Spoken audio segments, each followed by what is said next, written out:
Hey everybody, welcome back to Retro Modding News, my monthly video where I talk about what's new and upcoming in the world of retro console modding. If you haven't noticed, I haven't uploaded one of these videos in about a month now, so I think what I'm going to do is just compile everything within a month and then do a Retro Modding News for this whole month. I also have a new microphone, not that the old one was bad or anything, but this one is wireless and I'm sort of just testing it out. So let me know in the comments what you think of this new microphone. Before we get into it, the sponsor of this week's video is PCBWay, but more on PCBWay later. It's been a while since we've heard any news from Muramasa about these aftermarket GameCube shells.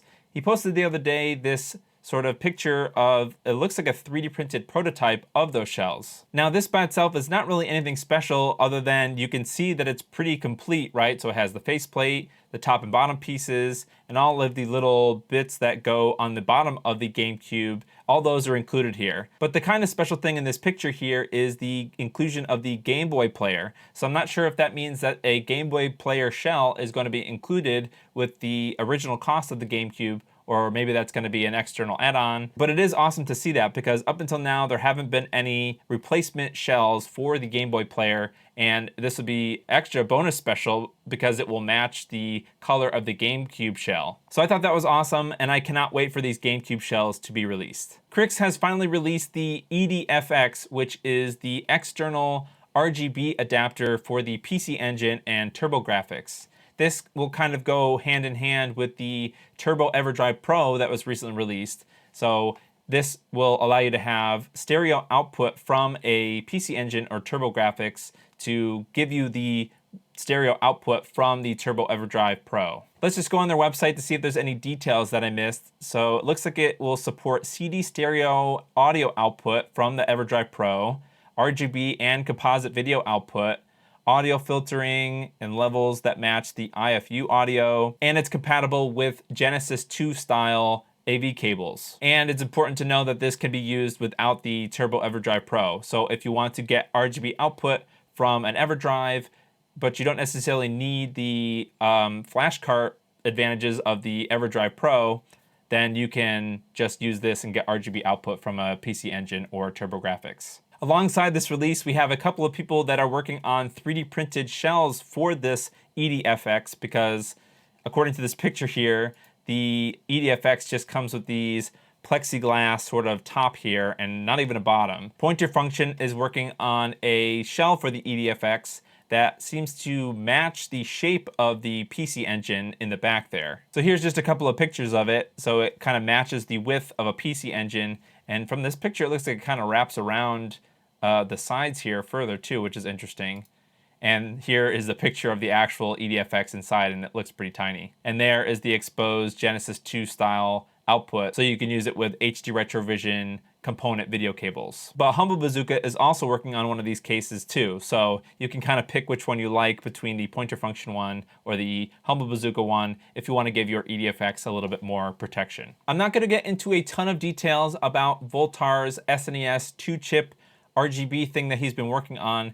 There have been a bunch of posts recently on Twitter. This particular tweet is kind of a wall of text, so you can go through and read this. From what I understand is this is not necessarily going to sharpen your 2-chip SNES at all. You really have to look at some of these pictures to see what this RGB mod is actually going to do. And I think this Mario one here is a good example. On the left, you can see, I guess, a kind of ghosting in the black edges around the outside of Mario here. They seem to continue into the blue on the right there. And even on the left side of Mario, it looks like the blue or the lighter color is bleeding into the black. So on the left side, you have the left edge black is too light. And on the right side, the black kind of seeps over onto the right side. But then on the right image, you can see that the black is pretty uniform. So I think what it's really trying to do is get the 2-chip SNES to just kind of behave itself and act appropriately when it needs to, I guess, make it a little bit more pixel perfect. So it's not necessarily sharpening the image. It is a tiny bit soft, although this is obviously Twitter compression and things. Without a side-by-side comparison between an SNES Junior with an RGB mod and this mod, it's going to be hard to see what the actual outcome of this 2-chip mod is going to be. I hope I didn't butcher any of that information, and Voltar, if you're watching and that was completely wrong, you can let me know. There is a lot of information here talking about the DAC and how the 2-chip DAC actually works. It sounds like Voltar has done a lot of effort kind of learning about how the DAC is working, and obviously the downsides to how the 2-chip DAC is working. And when I say one specific 2-chip DAC, it sounds like it's probably multiple issues spread across a bunch of different console types. Either way, I'm really looking forward to this mod, and I think it will be interesting to see what this will look like side by side with the, quote, best of the best SNES Junior RGB mod. I wanted to sneak this in here. It looks like Todd Gill is working on higher quality composite video cables for different consoles.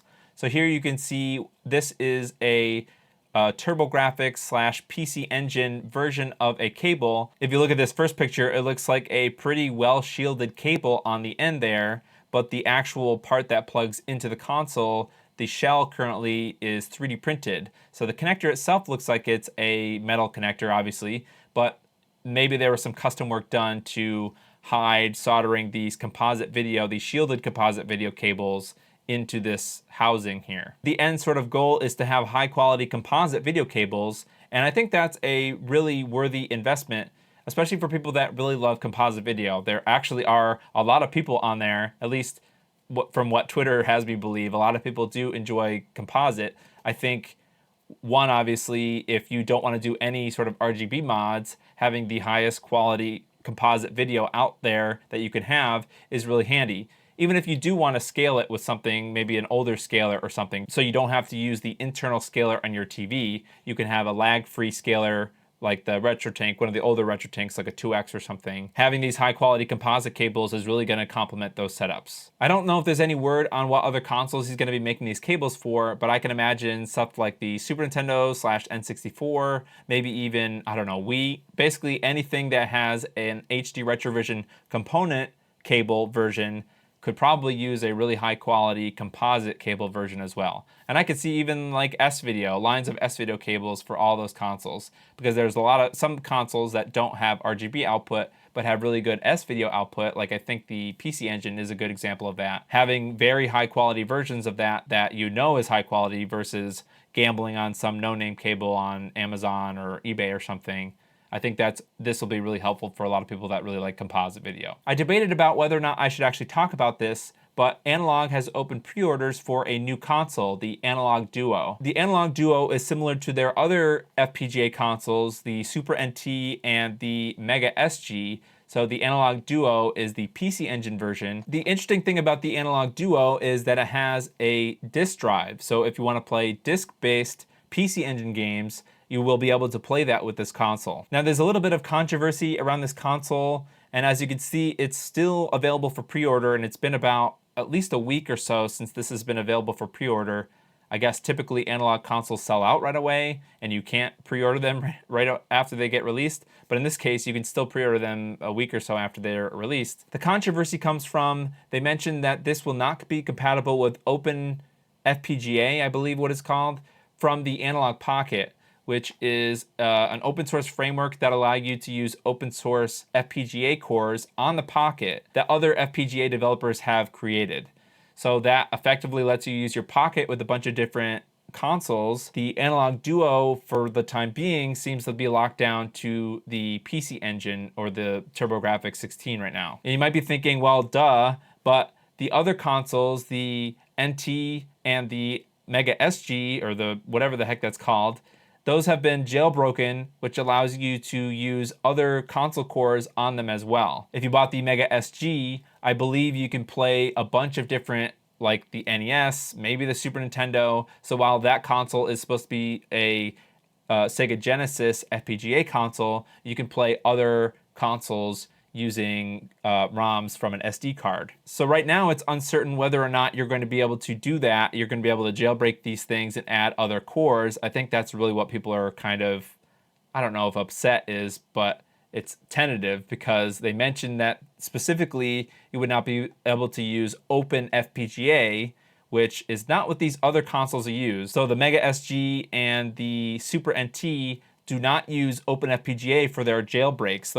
That's kind of like an additional thing that is specific to those consoles. I know that probably seemed like a bunch of nonsense if you're not familiar with these consoles, but the Super NT and the Mega SG were popular because you could use other console cores on them, and we're unsure whether or not the Analogue Duo is going to be able to do that. But the possibility is there, and these have a disk drive, which means that potentially if there is a jailbreak, that potentially you could use discs with a jailbreak for this console to play, I don't know, maybe you wanted to play Sega CD games or something. I don't know if that would be a possibility, but the possibility is there. But so far, these have not sold out, and the sort of reception has been kind of crickets, I guess. I'm not going to go into super detail about this either. I highly recommend that you watch this video from My Life in Gaming, but the gist of it is that the AC adapter from the PS2 Slim, the AC adapter that works for that console, seems to be a very good AC adapter that you can apply to a lot of different retro consoles as long as you adapt them properly. Now, I think that is what worries me, is the fact that this is sort of like the triad situation, where if you get a triad AC adapter, which I've got one here from Castlemania Games, so this is an aftermarket AC adapter, but you have to use, for some consoles at least, you have to use adapters. Sometimes they reverse the polarity, sometimes they change the barrel diameter to a specific size. But the problem I have with the triads, which is probably the same issue that I have with this PS2 Slim power adapter, is that you have to know pretty much what you're doing, and hopefully you don't forget it, right? So unless you take really good notes or you have some system of labeling the different dongles or anything, there is a potential that you can blow up your consoles. Now, I don't want that to seem like I think that people are idiots and they can't really figure this out, but I'm not calling myself an idiot, but I sometimes struggle with the triad, and I have to go and look up what specific adapter that I need to work with some specific consoles. And especially if you don't have all your consoles set up all the time, you may not retain or remember that information, so you have to go look it up every single time. I guess what I'm trying to say is it's not idiot-proof, right?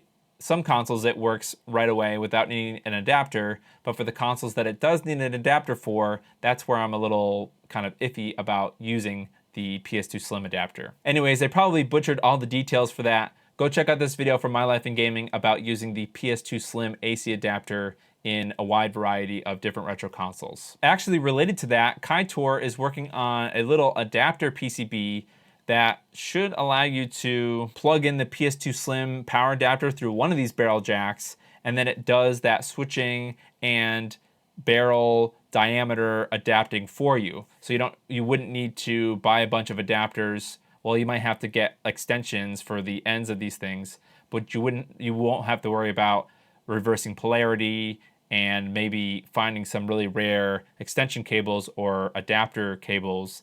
Hopefully a board like this will solve my problems with using that PS2 Slim adapter, just making it easier to use on all your consoles. Oh, I didn't really think about this before, but it might be possible to use a board like this if you have a bunch of different consoles. You could permanently make an adapter like this for all the consoles that you want to use, because in the video it says that you can use the PS2 Slim power adapter for multiple consoles. You could just kind of like permanently have this adapter in your setup and tailor it to your consoles. So that's a unique thing that I didn't really think about before. I'm curious if you guys think that it will be useful to have something like this to use that PS2 Slim adapter. Speaking of crazy power adapter things, it looks like MisterAddons is working on some USB power delivery stuff for retro consoles, and I am super excited.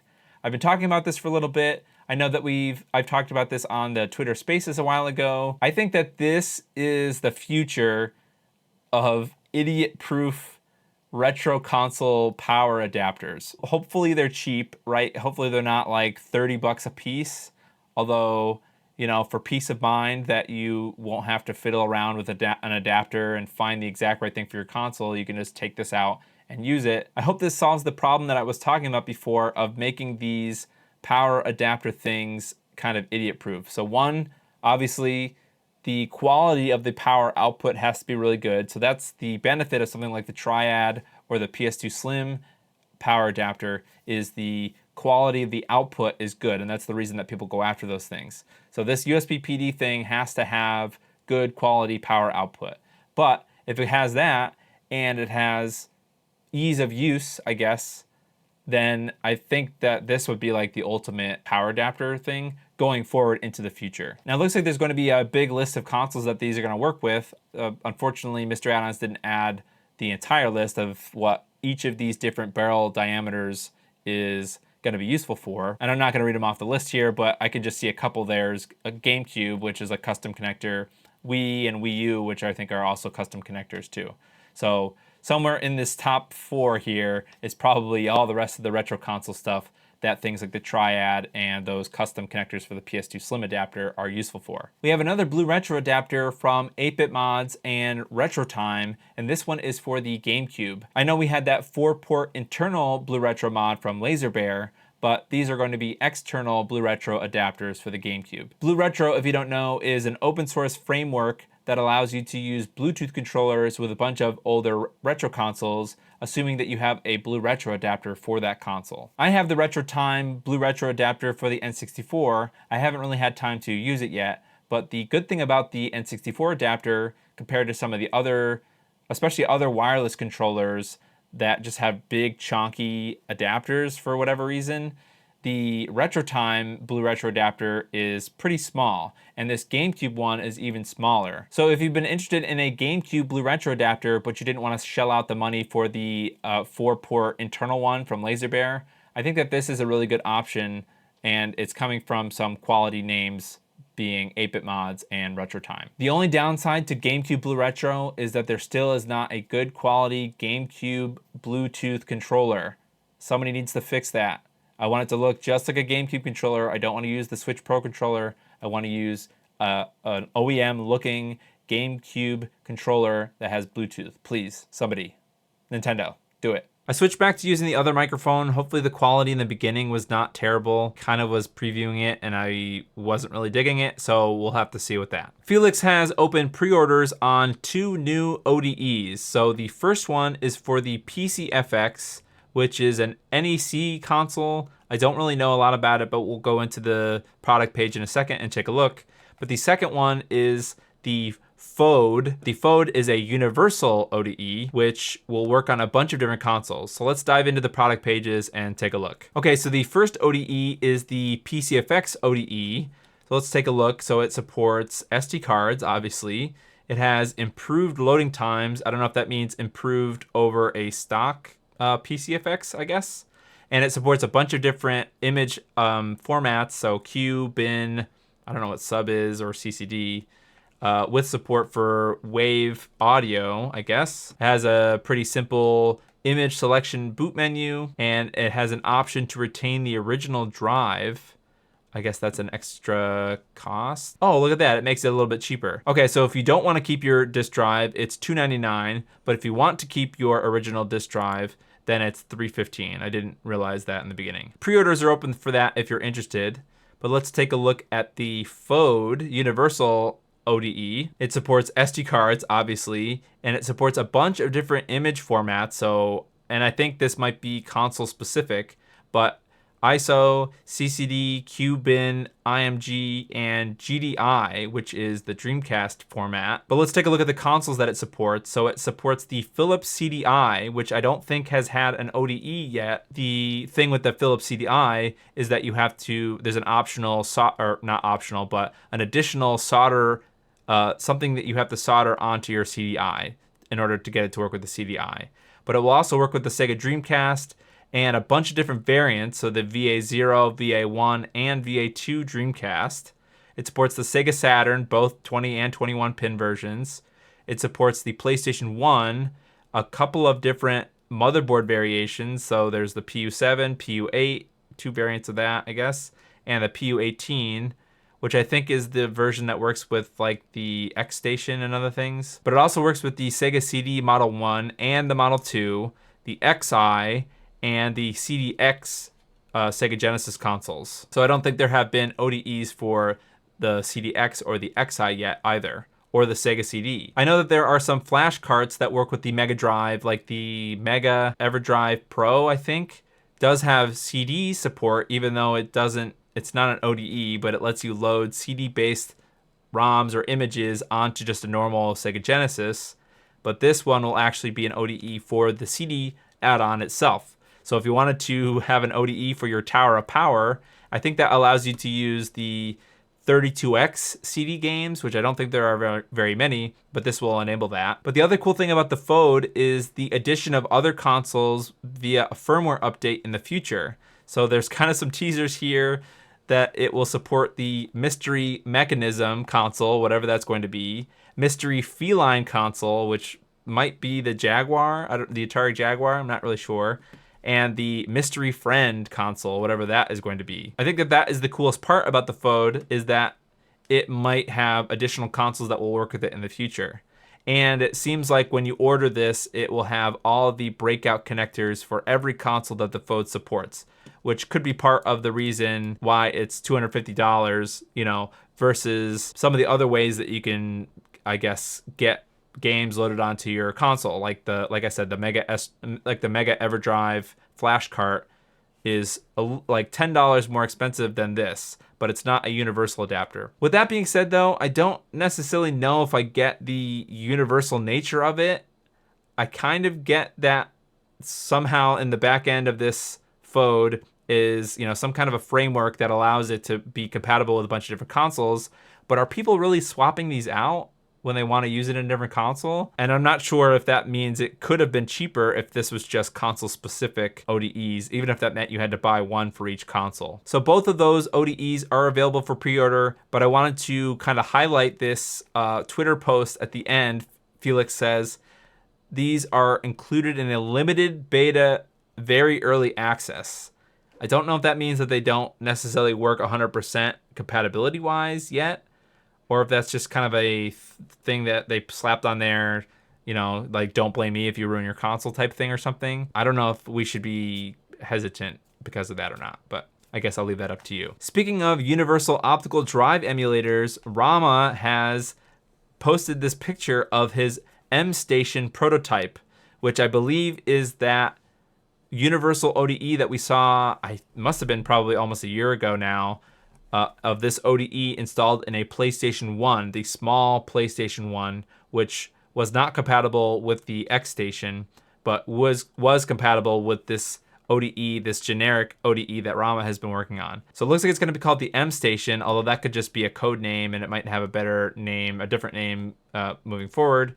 But there's not really a lot to glean. I'm unsure that what consoles is going to work on, unless it's just going to be you get one of these things and then you have some adapters that go in each console. That's probably how the Fold is going to work as well. It is sort of interesting that it has this PCIe 1X looking slot, or like 4X looking slot on the top. Maybe that's for programming and testing, I'm not really sure. But we don't really have any other details besides this picture here. It does look like it will not work with DVD based consoles, so the PlayStation 2 and other DVD based consoles. So I guess this is rather specific to CD-based consoles. We'll just have to wait and see if there's going to be a list of consoles that this will be available, compatible with. Greg from LaserBear has been cooking up something fresh in his lab, which I think is really awesome. And I think I knew exactly what this was, and I guess I'm still not 100% sure what this was. But just the shape alone reminded me of the GameCube Jewel. And I think Greg mentioned that they were working on an LCD screen that goes in that spot on the GameCube. And then as if by magic, Greg actually posted this update that actually is an LCD screen for the GameCube. Now that I'm looking at this, maybe this is a flex cable, or that last PCB that we saw was a flex cable. So this is not necessarily a hard PCB, this is just a render. Although I have to think that this is a hard PCB. So it's hard to see if these are the same for the same thing or not.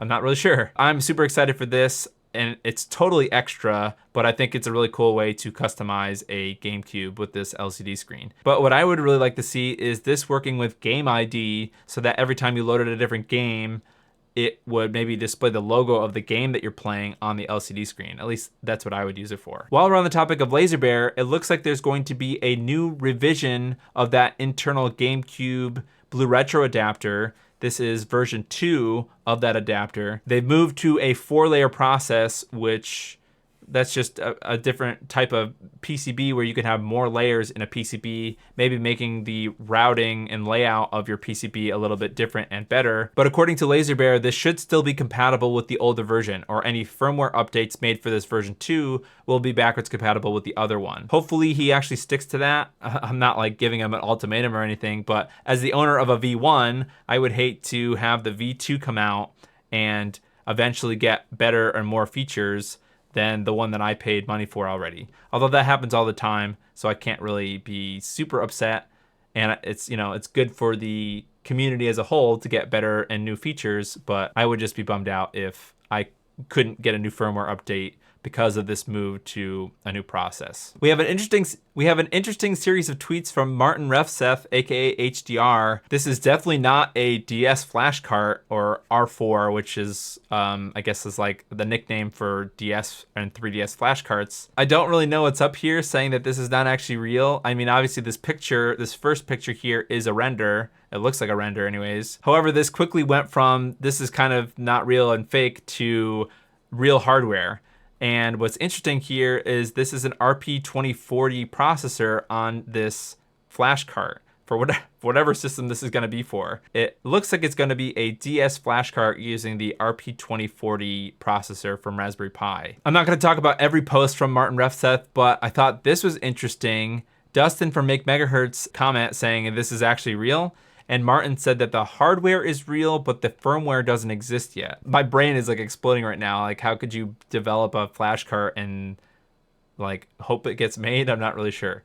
Maybe it just has to do with the amount of pins on the edge there and the capabilities of the RP2040 processor that we've seen so far. Maybe they're just developing this hardware and hoping that somebody will be able to write the firmware that actually makes it work. But it sounds like they're super dedicated to this because they've also created a machined DS cartridge shell.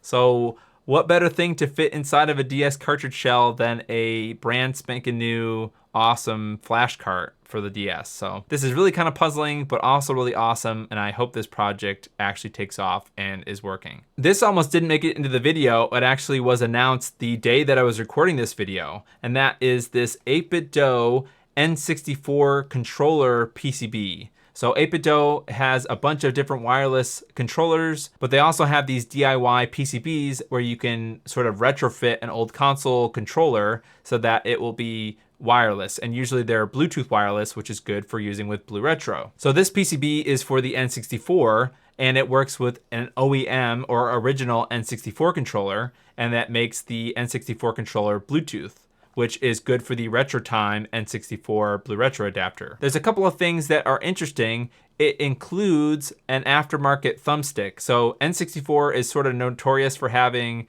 terrible thumbsticks. Getting a good replacement thumbstick is sort of difficult. I know nowadays there are better solutions for replacement N64 thumbsticks, but for the longest time there hasn't really been a good solution for replacement N64 thumbsticks for a bunch of different reasons. Just the mechanism is sort of different and weird. Anyways, this 8BitDo wireless PCB will include, it looks like a GameCube style replacement thumbstick. And not only that, it's a Hall effect sensor too. So this is unlike any other replacement N64 thumbstick that I've ever seen. The other thing that's interesting is this little adapter thing that goes into the memory card or rumble slot of the N64 controller, and I believe that's the transmitter. So that is what's actually going to be sending out the Bluetooth signal, I believe. And I'm not sure if that's where the battery is too. That would be kind of a cool solution because I don't really see the battery in this picture here. But these controller PCBs do support rumble also, which is a feature that is not often in these replacement or aftermarket wireless controllers a lot of times. I think this replacement PCB is a big win. I ordered one to go into my jungle green N64 controller shell. So yeah, I'm really excited for this PCB. I'm curious to see how accurate it's going to be compared to an OEM N64 controller. Before we get into the final topic of this month, I wanted to thank the sponsor of this month's video, PCBWay. I talk a lot about open source retro projects on the channel, and most of these projects require custom PCBs. PCBWay is a custom PCB manufacturer that can produce custom PCBs for any open source retro project. They provide 3D printing services as well, so if you don't have your own 3D printer, they've got you covered. They even provide CNC machining and injection molding services if you're looking to create a professional looking product. Thanks again to PCBWay for sponsoring this video. You can find out more information by visiting the link in the video description. For the big story this month, let's talk about the ION Gaming XB adapter. So ION Gaming has a couple of other HDMI adapters already. I think they have one for the N64 and there's one for the GameCube. So these are external HDMI adapters, kind of plug and play, that allow you to connect those consoles to a TV or a monitor that uses HDMI. This ION XB is one of those adapters, but for the original Xbox. Okay, so there's a lot going on with this adapter. I think first is the price at $190 US for this adapter. There are other solutions, and we'll talk about those in a second, that are less expensive than this, but I think they're trying to say that this has a bunch of features that are worth that $190 price. So let's talk about the features and then we can come back to the price. So the first feature is that it has dual HDMI outputs, which I think is an interesting idea. If you want to display your Xbox on a TV or a monitor or something, and then you want to have a second HDMI output to capture. Now, that's kind of questionable because if you're already doing that with a setup, you probably already have an HDMI splitter or some kind of a capture card that might have HDMI pass-through, so you can capture it and display it with the same capture card. Although I guess it's sort of reasonable if you're playing a fighting game, that makes a lot of sense. So you can have one output on one monitor and then on the reverse side or something if you don't, I guess screen hopping is not really a thing in fighting games, but if you want to have two people in comfortable positions, they can be like facing each other with two TVs or monitors or something. So that makes a lot of sense to me. So you don't have to buy a separate splitter or something. But the other interesting thing is it has 3 Ethernet ports coming off the back of it. That is because it actually connects to both the Xbox AV connector as well as the Xbox's Ethernet port. And I think that the idea that they're going for is that this is like the LAN party Xbox, right? If you want to play 4-player Halo, you can just have one of these things and not need a separate HDMI switch. And then you can connect all the Xboxes to this, and it just makes LANing a lot easier. The only problem that I see with that is you'll only have one Xbox. If the other Xboxes are not modded, only one of those Xboxes has an HDMI output, and your 3 other friends are just using a different solution or nothing, or just a composite video into a TV. So only one person gets an HDMI mod and the other people, I guess, don't. So I guess my biggest issue with this is the price. There are other Xbox solutions that are cheaper than this, although, you know, they don't have dual HDMI output and they don't have this built-in networking switch. But the Stellar Xbox HD Plus is only $160 when it's not sold out.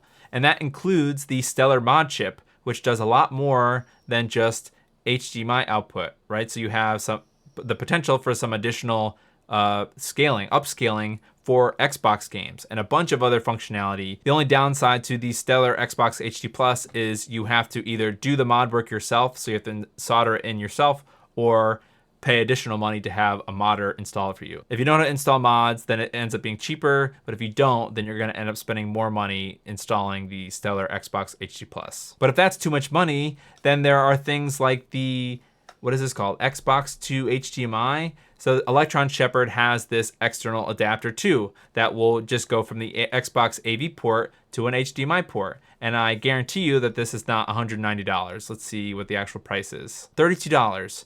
And it will do that work, right? If you want to just have a single HDMI monitor and no other frills for $32, this will get it done. But that's not the only option either. The Behar Bros had released the Zadusa, which is a dual HDMI and I guess it's component video output also. So that will do the same thing, this like dual output, so you can have component video going to an upscaler or, you know, just straight into a PVM or something, and then you can have the HDMI port go into a capture card. So that will do your dual outputs for a capture setup also. And they just recently released a couple of variations of that One of them is a VGA output. So if you're going into like a VGA computer to monitor or something, I guess the Zadusa Plus, I guess it just has a little dongle that makes it stick further out from the Xbox. I'm not really sure what the difference is between them. And all of these Zadusa adapters are $70 or less. Yeah, it's definitely a head scratcher, and there's no way that an internal Ethernet switch doubles the price of this adapter, at least in my mind. But I'm curious to know your thoughts about the logic behind this from ION. Let me know your thoughts in the comments below. That's it for this month, but check out this video if you want to see information about a reverse engineered Game Boy Advance motherboard. Thanks for watching, and I'll see you in the next video.